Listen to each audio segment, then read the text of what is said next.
Okay, so let's talk about gaming and balance. Is gaming bad for you?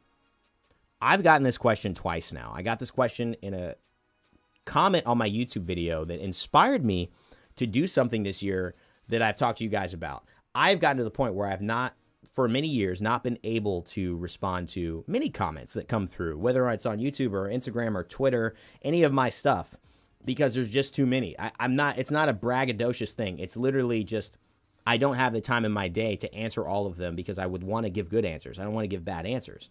But the reason I say it is because at the start of my YouTube career, I made a pledge to myself. And I didn't have an end to it, so I ended it at some point. But I had a pledge to answer every single comment that somebody made on my video. I really just thought, listen, I have no subscribers. I have nothing. So if I comment back to them, they comment back to me. That's interaction. YouTube's going to see people are chatting in the comment section, and they're going to promote the video to more people. That's really what I thought. But I also thought it was a great way to build community, and it ended up being one of the best things ever. And I got a message that really shocked me when I hit a very crucial point in my career, which I started a series that really catapulted me in the Smite community. It was called the How to Be a Better Smite Player series. I still remember the day. I was living in my parents' like 2-bedroom apartment. I had no money. I had a job that I didn't like. I remember the Blue Yeti microphone I had. I was coming up with this idea. I was like living in my creativity. I started making this video series, and I was doing voices, and I was voice acting, and I was then taking that humor and engaging people with the humor, and then bringing it into, hey, but here's the truth of it. And people, it felt like that contrast, the humor and then the seriousness, made people listen to the seriousness more. And people said, this is like one of the best videos I've seen ever for this game. And the comment section started to blow up. And I remember one comment, because I was so engaged in how it was doing, and it was hitting over 100,000 views. And it said, I hate channels like this when they start to grow. Because right now, after this moment, this creator will never be more engaged with his audience than he is right now. And that's why I hope this channel doesn't grow. Because he is not only doing something amazing, I know that this specialness of this moment will not come again. It's deep. I was like, wow. I immediately responded like, hey, that's your choice. That's your thought, whatever. I mean, at that point, I had 3,000 subscribers, 5,000 subscribers. So I had no idea. But as life came on, he was actually very right that level of answering every comment was just never possible. And so it was a beautiful thing that brought me back to that understanding of, here's what I want to do. This year I was with the intention, getting back to it, of this comment, is that when I see comments that really interest me or I feel like can impact people, I'd rather put them on blast in a big forum. I don't want to respond to everyone's because that's not possible. But what if I responded to one great comment in my community post that highlighted one person, knowing that you guys know I see your comments, I see the videos and the comments, I know what you're writing. Like you should feel connected. Like when you write something, I see it. And I'm choosing to highlight maybe one, and encouraging you guys to not only comment, because you might get highlighted, but encouraging the fact that you guys know, hey, whoa, he just picked out of nowhere. He's really reading these things. And so that's where that came from. And the first question I saw was, going back to the beginning of this, is gaming bad for you? My mom says gaming is bad for you. What do you think? Like life, and a lot of people have already said this in the comments, we got some really smart people in here, moderation is a key, and variety is a key to staying fun.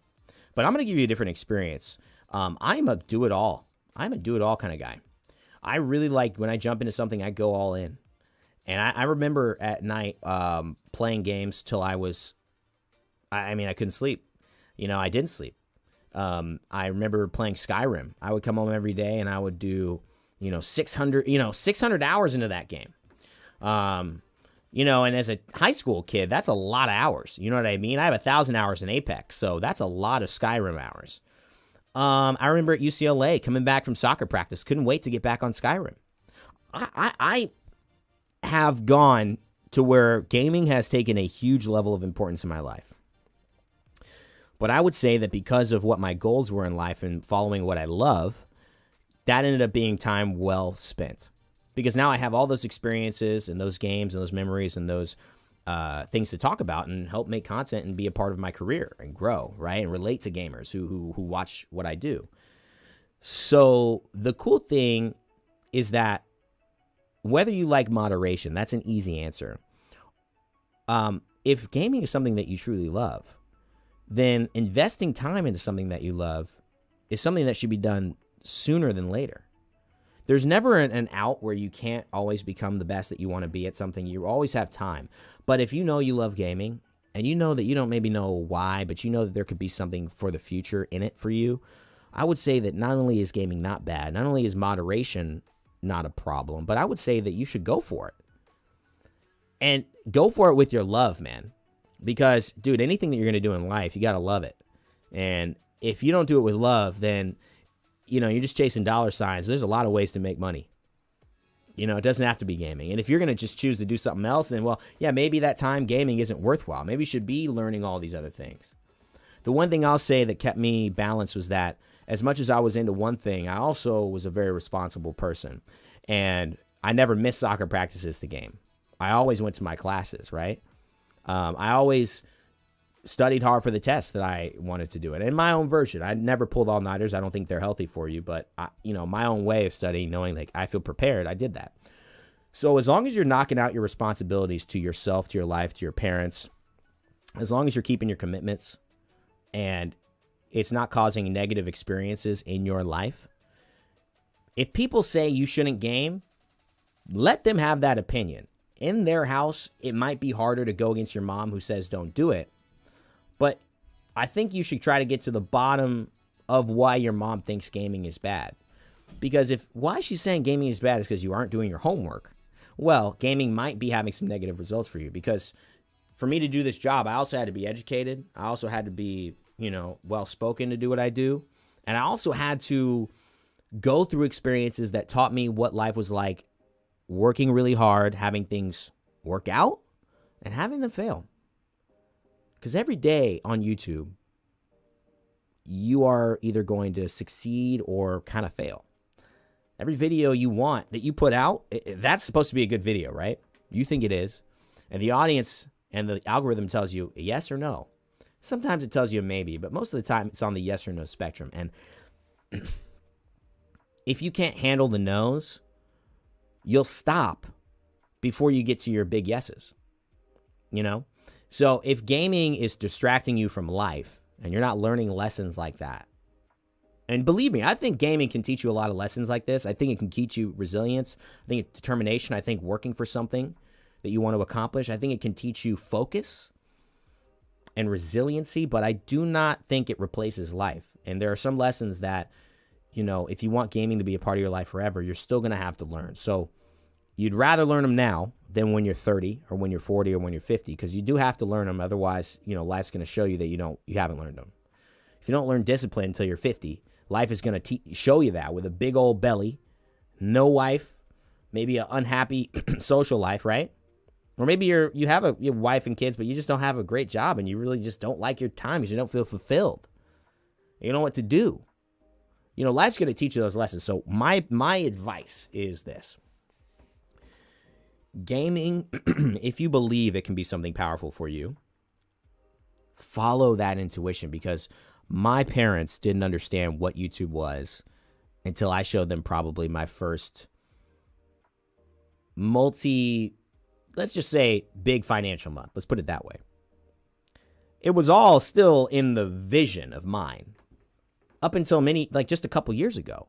But when it finally hit that, wow, not only is this real, his life is literally changing. Like, he's moving here. He's quitting his job. He's doing his own thing. Like, it's now growing. Then they got it. But guess what, man? If I waited for them to get it, I would never have a YouTube channel in the first place, because it took them 5 years. It might take your mom 12 years. Might take your dad 4. Might take your best friend 2 months, and he understands, he's with you. I had people like that, and find as many as you can. I had a cousin, girlfriend. I got people who said, yo, man, this is real. I believe what you're doing. And that was fast. But I had some big people in my life who just were doing their own thing, and they weren't, you weren't necessarily on point with me. All of that just to say this. If you believe that this is something powerful for you in your life, follow that dream. And it doesn't mean gaming. It could mean soccer. It could mean schoolwork, math. It could mean science. It could mean geeking out over, Netflix documentaries, man. It can mean wildlife. Look at guys like Steve Irwin. His goal was just to conserve wildlife. He became one of the biggest TV personalities in the world. I still love watching him. Now his son's following his footsteps. He's on Jimmy Fallon, once a week. It doesn't matter what you decide to do, but if it is your passion, follow it, because you're the only person who's going to know whether it's really your passion or not. So yeah. So if you're missing your responsibilities and you don't find gaming to be a passion, it's just something that's distracting you from living your life, then yeah, gaming can be bad for you. But if it's something that you truly love and you think that it can have a place for you, whether it's the memories you bring, whether it's the experiences you have with your family when you're playing, whether it's just maybe a career path or a side job that gives you space and time to be yourself in a world where it's so hard to have your authentic voice sometimes, then keep it up. And you have to make the decision.